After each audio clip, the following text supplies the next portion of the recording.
Marissa Devault faces a second-degree murder charge for the January 14th attack on her husband. She thought she was going to get millions of dollars from these insurance policies. What led up to the beating? Police say she confessed to hitting her husband with a claw hammer while he slept. The defense told jurors a different story. Why would she take a hammer and hit him over the head if there were guns in the house? The two were having marital problems. It was Devois' lover who was controlling her and manipulating the murder plot from behind the scenes. Prosecutors say that was a lie. This was a brutal, bloody killing. It took place in Maricopa County, Arizona. The trial is taking place in the same place. Does it sound familiar? Well, it should, because 1 year ago, we were in Maricopa County, Arizona, covering another case involving another woman in a brutal, brutal killing. And there are a lot of similarities between this case, Marissa Devault, and Jodi Arias.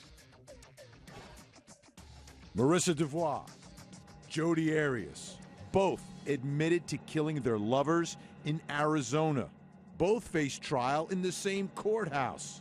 The same long, dark hair. Outside of court, no eyeglasses. Inside of court, those same librarian glasses. Both facing the death penalty. And both claim sexual and physical abuse at the hands of their lover. Hold it up, Jodi, if you can. This side by side of the victims, Dale Harrell and Travis Alexander. They could be brothers, and these guys likely never saw it coming. Police say Devois' husband was killed in his sleep. Arias' victim was taking a shower. Both crime scenes, a whole lot of blood. Arias used a gun and a knife. Devois went with the hammer. And both left behind a key piece of evidence. Devois left the bloody hammer. For Arias, it was the camera in the washer. These women say it was self-defense. I've designed a t-shirt. Both Devois and Arias say they were choked at one point. He was choking me and passing out. But Devois called 911 after the killing. The only person Arias called was her victim's voicemail to set up her alibi.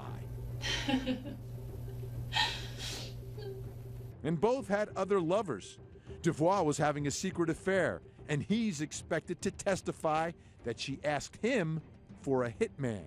Two of Arias' lovers testified against her, Darryl Brewer and Ryan Burns, both used in Arias' plot to cover up the murder.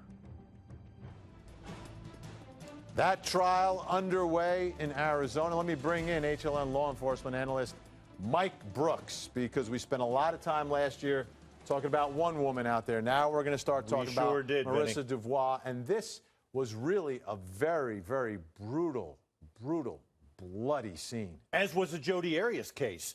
But in this particular case, the weapon was a hammer. But, Vinny, when you have a hammer, you basically have two weapons in one. Because with a hammer, you've got the striking surface, but you've also got the claw hammer part on the other side of it. So you basically have two weapons in one. And what the medics on the scene said, it was so brutal, there was blood flowing out of the back of the ambulance. And you talk about the blood. Now, we've got some photos that have been entered into evidence, but not the ones that are too graphic to show on television. That's the main problem. But you've got the blood evidence, which is always so significant, because from blood evidence, Mike, you can learn a lot from the bloodstain patterns: how, why, when someone is struck, how many times, medium velocity, high velocity, impact. Absolutely. And if what the prosecution alleges, that he was asleep in the bed, she was hitting him, but still with the force of that hammer, you're going to have strikes, and then you're going to have cast-offs. So that's why an expert in blood spatter is going to be very valuable in here to talk about that blood spatter evidence. Where was it? Was it cast off? You know, how many times did she actually hit him with that hammer? Very important. I want to show the folks, and there's another difference here in the hands of both women coming into play here. On the one hand, you have Jodi Arias with the crooked finger, but on the hands of Marissa Devault, take a look. Finely manicured, Mike. I mean, these are the hands of a killer. Now, is it a murder? The jury will decide that. But these hands killed that man. But, Vinny, if there was a supposed struggle between she and husband, as she alleges, and she's defending herself with that hammer, you're going to have chips. You're going to have breaks in some of this beautifully manicured fingernails. But you see absolutely nothing here, Vinny. Perfect manicured, not a chip one. And I want to get back to something that you mentioned before about the amount of blood that we're talking about here. The blood, and you worked as an emergency responder, the blood actually seeping out of the ambulance. I mean, have you ever seen anything quite like that in your years? You know what? Maybe twice. What were the circumstances of those? And this was a shooting, multiple times in the head. And it was congealed blood. They got there pretty quickly, and while they were working on him, he bled out. I mean, it was just one of the most gruesome scenes I've ever seen. They had to go back and decon the ambulance. But just the mere fact that there is blood flowing out of the back of that medic unit, Vinny, that is one brutal, brutal beating. Now, there's another similarity between the two. They're interrogation videos. I want you to take a look at this side-by-side of Jodi Arias and Marissa Devault.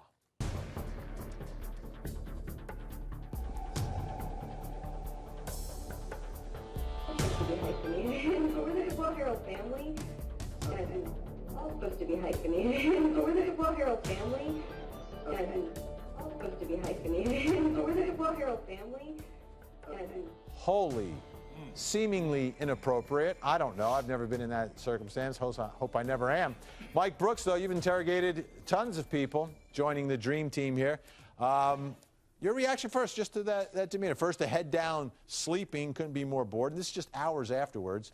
And then, you know, a little jovial. She has just hammered to death her husband. I wonder if she followed the Jodi Arias case here on HLN, Vinny. You know, I'm really wondering if she did.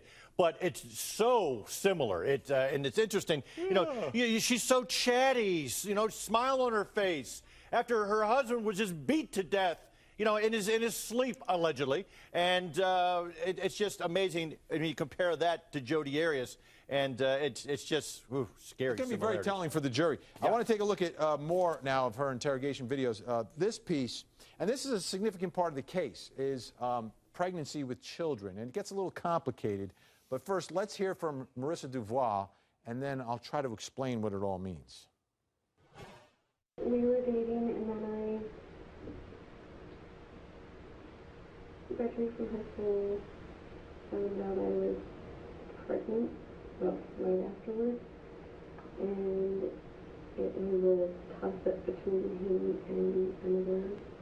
It was like, that can't be my due date, it doesn't fit. Right. And I was actually a little pissed, because they were like, well, this is your due date. And I was like, can't be my due date, it doesn't fit. And I tried to explain to the doctor, it really doesn't fit. And I don't know how that's adding up in her mind, but I know when I added up, there's a whole month break in between these two boys, and she's somehow being born in the middle of it. And she actually was.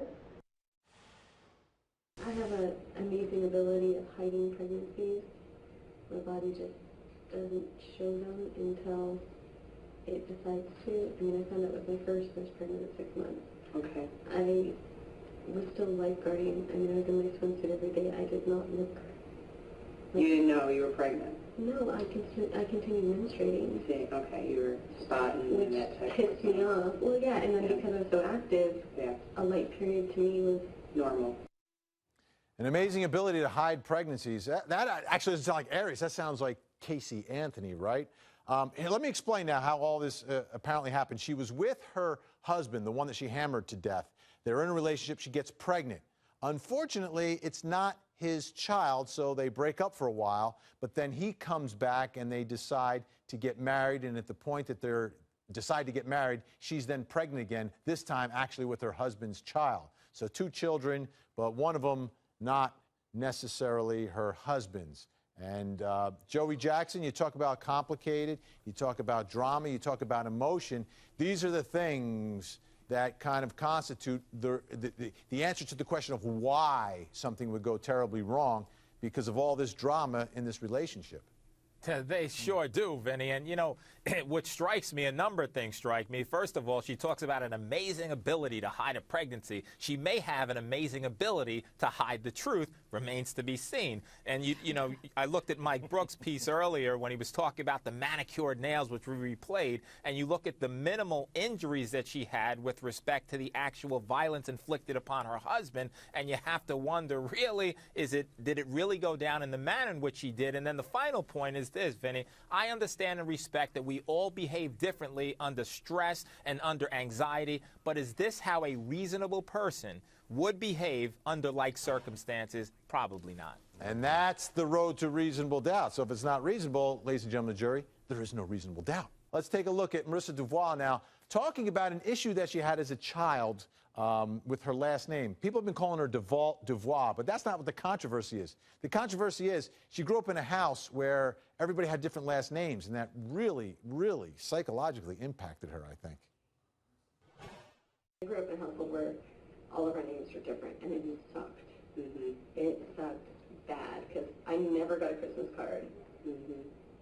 So it was you and your mom? My mom actually took his name, and so I was the out name, and everybody knew I was the out name because I was the stepchild at 8. I mean, it's not like I was a new, newborn kid in the family. I obviously knew my name, but every single card was always addressed wrong, everything, and people didn't see that that actually bothered me because it was like, that's not my name. Susan, she's so smiley. She's just hammered her husband to death just hours prior to that. What do you make of this body language? Well, first of all, most people lie behind a giggle. That's the #1 indicator. Second thing is it's not fitting. So if it doesn't fit with the emotion that she should be feeling, it's incongruent. That is a red flag. What we're also seeing is cluster gestures within a 5-second period. Laughing, shrugging, maybe holding onto a cup, leaning forward, inappropriate smiling. All of that, 3 different gestures happen within 5 seconds. Cluster gesture, deceptive. This defendant, Marissa Devault, claims that she was a victim of domestic abuse, and that came up in her interrogation. Let's go to the videotape. How did he hit you? With his fist. Okay, and where was he hitting on your body? On my temple. And he just kept hitting me on the same spot. But I guess my head's not as strong as I'd like to believe it is. So you didn't tell anybody? You didn't go to the doctor? I went to the doctor, and... How long after? It was 4 days after. Okay, because of the headache? He finally went back to work. All right, now the other part of the story, and I'm sure this is going to come out in the trial if, in fact, they go forward with this defense, and perhaps it'll come from her own mouth on the witness stand, is that her husband went for anger management. She moved out for a month with her mother, so perhaps her mother comes in and testifies about all of this. But then eventually, I guess they get back together. Susan Constantine, body language expert with us, along with Mike Brooks. Susan, does she seem like she's telling the truth about the abuse? Because that is her defense, and that's the decision the jury will have to make ultimately. Is she telling the truth about all this? No, she's not. And here's the reason why. First of all, it didn't move you to feel any sort of empathy or pain or bring you to that event to feel the same emotion that she did. If it were truly real, that she would be reliving her past, it would show up on her face as distress and pain, not followed by a giggle and not followed by a smile. So it was not believable, it was incongruent, and again, deceptive. All right, here's more of Marissa Devault in her interrogation video talking about what her husband did. And I mentioned it, that he took anger management classes. If there's evidence of that, this jury's sure going to hear about it. Take a listen. He did some anger management counseling also, and anger management groups, just to learn how to not fly off the handle, because the whole thing he always said about when he hit me was, I was so mad, I thought I wanted to hit you, he says, and then the next thing I know, I'm on top of you and I've already hit you. And I'm just like, thanks. And he always called it the red zone, and I'm like, okay, well, I don't know what that is, but all right. And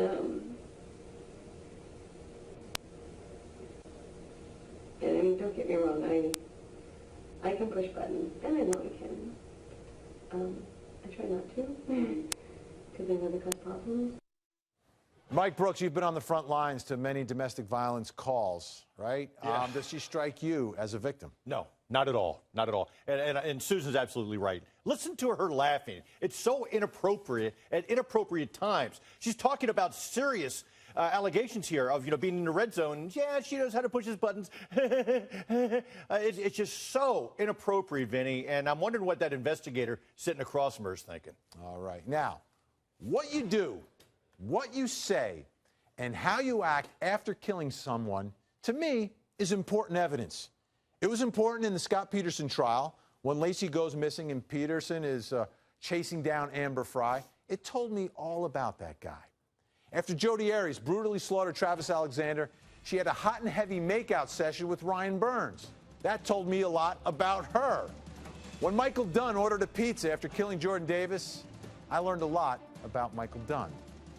And here, as I watch Marissa Devault talk just hours after brutally killing her husband with a hammer, I am getting a much clearer picture of who she is, and I hope the jury is seeing what I see.